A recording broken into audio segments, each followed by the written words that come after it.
Há algumas semanas tivemos um aumento do número de casos de meningite C, né, aqui na cidade, no estado de São Paulo. E aí, aquele burburinho, né, tá todo mundo falando, pais preocupados, a vacina, etc e tal. Eu falei, bom, vamos fazer, né, um vídeo falando sobre isso, explicando um pouquinho sobre meningite, porque com certeza essa dúvida não é uma dúvida de hoje, né, essa preocupação não é de hoje, vale a pena informar. Bom, então vamos começar falando, afinal, o que é a meningite, tá? A meninge, tá? Não tô falando da meningite, tô falando da meninge. É uma membrana que protege o nosso cérebro e a medula espinhal e que serve para evitar que qualquer infecção que a gente tenha possa prejudicar o cérebro, tá? Já a meningite é o processo de inflamação dessa capa que protege o nosso sistema nervoso central. Então, basicamente é isso. O que pode vir a causar, né? Quais são as causas da meningite? Ela pode ser causada por um vírus ou por bactérias, tá? Que são, na verdade, as causas mais comuns. Mas também pode ser causada por fungo ou por outras doenças que não são infecciosas. As meningites mais graves são as bacterianas, sendo as mais frequentes a meningocócica e a pneumocócica. Nesse caso, é necessário tratamento imediato, com internação, e o paciente recebe, né, na maioria das vezes, aí, o antibiótico na veia. E, claro, né, gente, os casos mais graves podem deixar ainda sequelas. Por isso, né, que existe uma preocupação em proteger as crianças o máximo possível. Já a meningite por vírus, em geral, elas tendem a ser menos graves, né, que as meningites bacterianas, e apenas os sintomas são tratados. Então, muitas vezes a criança nem precisa ficar internada. Outra informação que também, né, é importante passar é que normalmente a meningite do tipo viral, elas são mais comuns no verão e a meningite do tipo bacteriana é mais frequente no inverno. Como é que acontece o contágio? A meningite se pega, né? A gente pega a meningite, uma criança pega a meningite da mesma forma que uma gripe ou um resfriado, ou seja, pelas vias aéreas respiratórias, ou seja, contato com a secreção, como a saliva ou a coriza de alguma criança, de alguma pessoa infectada. Mais comumente, isso acontece ao ficar em ambientes fechados, né, com pessoas que têm o vírus ou a bactéria, compartilhando alguns objetos de uso pessoal. Então, não só pratos, copos e talheres que vão à boca, mas também outros objetos, como, por exemplo, o celular, na escola um lápis, né, que às vezes a criança pode pegar o lápis de uma outra criança e aí leva a mão à boca, leva a mão ao olho, enfim, e pode acontecer essa infecção. Importante. O contágio e o quanto a doença se tornará mais séria ou não também depende muito do quanto o organismo da pessoa está debilitado, tá? Então é muito importante cuidar da alimentação e da saúde das crianças como um todo, tá? Isso é muito importante para evitar o contágio ou um estrago, né, maior aí causado pela meningite. Então eu estou até deixando aqui para vocês link de um vídeo no qual eu falo, né, sobre como melhorar o sistema imunológico das crianças, e também o link tá na descrição do vídeo, quem quiser depois descer lá embaixo e clicar para assistir depois. Shirley, quais são os sintomas da meningite? Então, pra gente, né, pelo menos ficar alerta, né, ver se pode estar acontecendo isso e buscar ajuda. Então, os principais sintomas são febre, cansaço, dores no corpo, vômito, sensação de rigidez na nuca, manchas vermelhas ou arroxeadas na pele e até convulsões, tá? Como nem todos os sintomas aparecem em todas as pessoas doentes, né, todas as crianças ou bebês doentes, e nem com uma ordem definida, é preciso ficar muito atento para não confundir a meningite com uma gripe comum, tá? Então, muita atenção. Além disso, as crianças e bebês que ainda não sabem falar, elas não vão conseguir dizer que elas estão com dores na nuca, né, nas articulações, ou descrever algum desses sintomas característicos da meningite.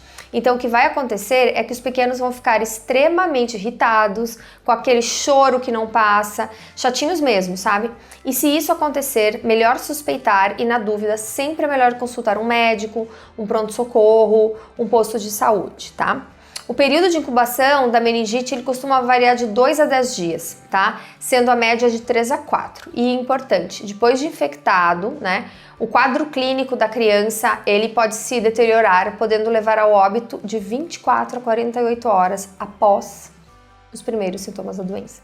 Então, assim, meningite é realmente uma doença bem séria. Aqui em casa a gente já tem um padrão, né? Mas nós tentamos, a gente tenta fazer o teste daqui, mas no caso de dúvida a gente sempre vai e conversa com o médico. Então os meninos estão ruins, estão com febre, estão com aqueles sintomas de gripe, a primeira coisa que a gente faz a gente pede para a criança fazer isso aqui. Baixa a cabeça, baixa. Se a criança conseguir fazer isso normal, ok. Se der umas travadas, é perigoso. E você pode fazer isso com o bebê, mesmo que ele não entenda que você peça para ele fazer o movimento, você mesmo faz o movimento. Se você sentir rigidez, é importante, né, procurar um médico quanto antes. Riscos da meningite. No caso da meningite bacteriana, que é a mais grave, se não tratada a tempo, ela pode inclusive levar à morte, tá? Ou deixar problemas como surdez, dificuldade de aprendizagem, lesões cerebrais, né, que comprometem várias funções ou o desenvolvimento da criança, do adulto, e inclusive também a amputação de membros. Tratamento. Existe tratamento? Para saber se é meningite mesmo, primeiro os médicos eles vão fazer um exame, né, que avalia o líquido que temos na espinha, o chamado líquor. Isso é feito por meio de uma punção com a ajuda de uma agulha que retira um pouco desse líquor para análise. Depois de confirmar se é meningite ou não, né, e de que tipo, se é viral ou bacteriana, é que os médicos vão definir o tratamento, tá? Para virais, repouso. Um tratamento simples. Para as bacterianas, então, além do repouso, antibiótico, que precisa começar a ser tomado o mais rápido possível, né, para que a infecção não evolua e os riscos de sequela não aumentem. Tem como prevenir? Sim, e agora a gente vai falar sobre um assunto que é muito importante, que é justamente a prevenção. Com os cuidados adequados, é possível evitar que seu filho tenha meningite ou pelo menos aumentar significativamente as chances de proteção, né? Então o que acontece? Para que a gente vai ficar falando em tratar a meningite depois ter o problema se a gente pode pensar em evitar, né? Então para isso o que é importante? Você ficar de olho em alguns cuidados simples, tá? De se colocar em prática. Então, primeiro, tenha bons hábitos de higiene, né? Ensine a criança a ter bons hábitos de higiene, como lavar as mãos com frequência, evitar compartilhar comida, pratos, talheres, objetos, tá? Sempre evite mandar o seu filho com febre para a escola, pois ele, estando infectado, ele poderá passar para outras crianças e espalhar a doença. Aqui eu até mudo a minha colocação, não é evite, é não mande, tá? Seu filho com febre para a escola, né? A própria escola, quando ela identifica que uma criança tá diferente, identifica que tá com febre, ela vai mandar a criança de volta para casa. Então, para a recuperação do seu filho é melhor que ele esteja na sua casa e para a proteção dos demais também. Não mande uma criança com febre para a escola. Garanta que seu filho está se alimentando adequadamente, né? Ofereça para ele sempre alimentos saudáveis e de todos os grupos alimentares. Uma boa alimentação, gente, melhora em muito o sistema imunológico da criança e aí vai, por consequência, diminuir que ela seja infectada, né? Diminuir as chances dela ser infectada, seja por um vírus, seja por uma bactéria. Então, é importantíssimo uma alimentação muito adequada. E principalmente, gente, vacine o seu filho, tá? Então a vacinação é a principal forma da gente evitar o problema da meningite, né? Problema de meningite. O que aconteceu em nosso país? Nós tivemos, por conta de pandemia, uma queda muito significativa, né?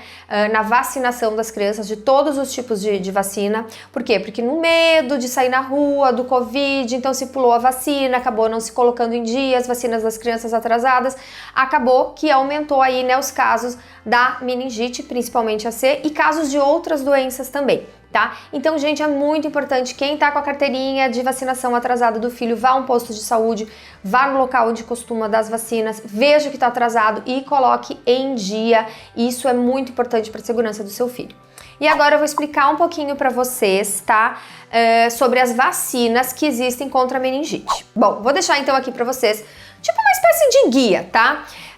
Das vacinas contra a meningite, para vocês entenderem direitinho quais são as vacinas que a gente tem disponível hoje, né, no país, para que cada uma delas serve e qual a idade certa que a gente tem que aplicar cada uma dessas vacinas.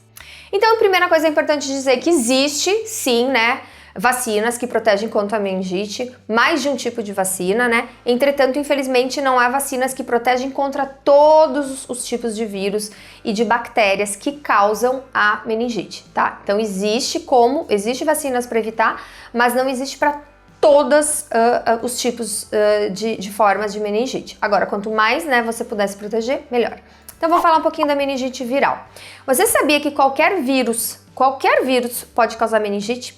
Então, o enterovírus são os mais comuns, tá? E para eles não tem uma vacina específica, tá? Outros vírus, como o da cachumba, o da catapora, também pode causar meningite. Nesses dois últimos casos, manter a carteira de vacinação sempre atualizada é a melhor forma de prevenir a meningite. Então, falei do vírus, né, da questão do vírus. Vírus é sempre um pouco mais... Ele é mais brando, como eu falei, né, pode ser tratado em casa, mas ele é mais difícil da gente tratar, né?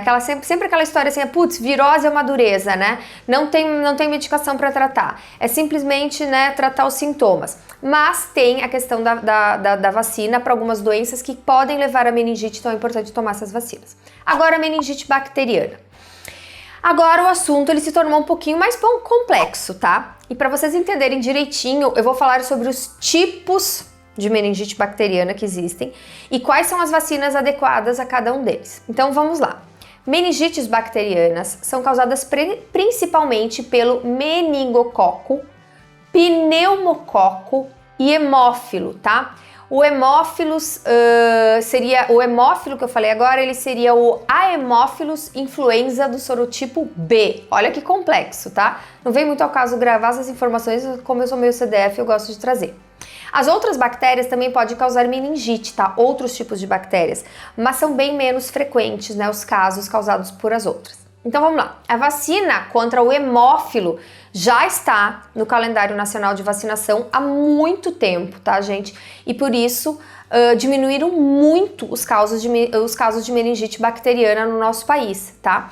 Inclusive, né, diminuiu a vacinação, aumentou os casos de novo. E para quem não lembra, ela está na vacina bacteriana tetravalente, junto com a vacina contra o tétano. Então, quando a gente dá a vacina contra o tétano, tem também, né, junto nessa vacina, a vacina contra a meningite. Já o pneumococo, né, ele causa infecção nos pulmões e no ouvido, mas também pode causar meningite. Existem 92 sorotipos de pneumococo e tem vacina contra os tipos mais frequentes. Então, os que a gente costuma mais encarar por aí já tem vacina. No calendário nacional, tá? Que inclusive o calendário de vacinação do Brasil é um dos mais completos do mundo. A gente possui, tá, a vacina contra o pneumococo, mas a gente tem a pneumocócica 10, que protege contra 10 tipos diferentes, né, de pneumococo. Ela é dada com 2 e com 4 meses e depois é dado um reforço aos 12, tá? 12 meses de idade do bebê.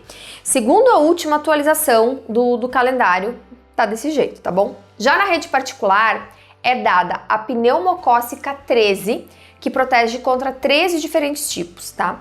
E para as crianças de 2 anos de idade, existe uma vacina que é a pneumocócica 23, que protege contra 23 tipos e o pediatra pode recomendar em casos específicos. Essa já não é tão comum, tá?